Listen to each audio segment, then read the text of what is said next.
Hey Thrivers, welcome back to this week's rough cut one take video. What's been happening? So since last week I had the amazing Jill come over. Jill is this wonderful lady that lives here. She used to be in nurseries, or commercial nurseries all over Australia. She has studied biodynamics. Jill is just a legend.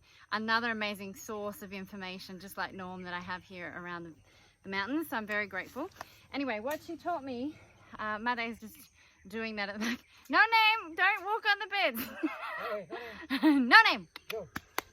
No name, go, come here. Go. No name. This is rough cut, I'm not editing it. Good boy, good boy, good boy. Anyway, so trying to teach animals not to walk on the beds. So as you can see right now, what we're doing is Jill taught us why go build a compost and then move it. Why not build the compost in your bed and then you rotate it, and over the month, then it's all there ready to go and you just plant straight into it. So to do that, what we have to do, you can see Made is cutting all the vegetation into smaller pieces. So we've got banana leaves, we've got gamal. We're also taking the pinto from the side along there that's now growing really well, cutting that back and putting that into the garden because that's got nitrogen in it. We've also, and we're going to do that layer, then wet, then come back and do another layer and then wet, and do it until it's about, I don't know, 20 centimeters high. I've also put a little bit of worm castings in the bottom of it, just a pinch, just to sort of inoculate it with beautiful, delicious microbes and some worm castings. And a sprinkle of lime. The soil here is quite acidic because it's a rainforest type soil, and so the lime helps alkalize that just slightly a bit. And so we're going to continue to do this, and then we'll rotate and go to the next bed and the next bed. I've got some compost we built over time, but I'm just going to come in and put in all the other beds for now, and then we're going to try this and rotate it and let you know how it goes. But just letting you know, I have to go to Australia on Monday. I have found out that my nana's not well, and it's been nearly 3 years. As most of you know, with COVID, we haven't been able to travel. I haven't seen my family in nearly 3 years, and Nana's sick, and so I feel the need to go to Australia. So I'm going to be away from the farm for a bit, but I've been giving some tasks to Made, and I will send him some messages as we go. So what that's actually forcing me to do, let me take this with you since we're doing a one take. So I'll leave Made to do that. I'm going to take you up here.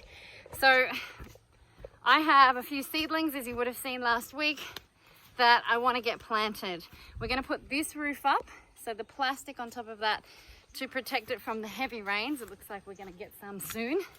So if we do the roof now, or oh, I can hear the rain coming. We might have to do it later.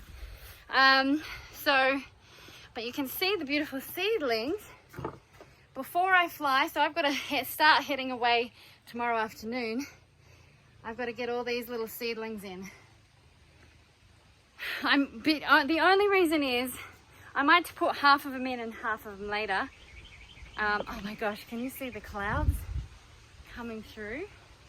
Look at this. Because we're in the mountains, the clouds just coming in.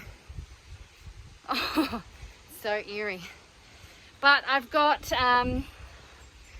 these tomato seeds, I've got some rosella, I've got some zucchini, and I want to do a pattern with a couple of seeds that I've got for carrots and all sorts of things, and just plant a whole heap of stuff. I'll leave some for him to plant later, maybe in a couple of weeks or when I come back. But yeah, so that's sort of the update at the moment, Thriving with H Farm. It feels a little bit higgledy-piggledy, rushed, but I'd rather just get a lot of things in and then come back to some things growing. In other news, oh, I don't know if I've updated you. I got this amazing lemon. See this? I have a lemon tree and a kaffir lime tree. So I got that from my favorite organic gardener over in Canggu, Katut. Shout out to the Three Brothers Gardening. So I got them in. The other thing Jill brought over was this raspberry. So there's wild raspberries, and I'm going to put them all along the fence there because it becomes this living fence. It's one of the things Anastasia talks about, is building a living fence, and it's turned out to be the best thing ever. So if I have this living fence along here, animals and people and things can't come in, especially with the raspberries because they're so prickly. So that's going to get planted. I got stevia. So this is stevia. Can you see? That's stevia. It's not looking too well, but it's super, super sweet. And I got some more lemon balm and another raspberries just there.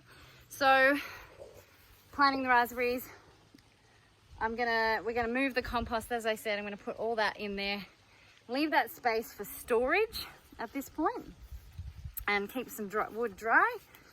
But yeah, I think that's the update for now. I'm gonna go down and help Made with the garden. Oh, you can see the chicken areas.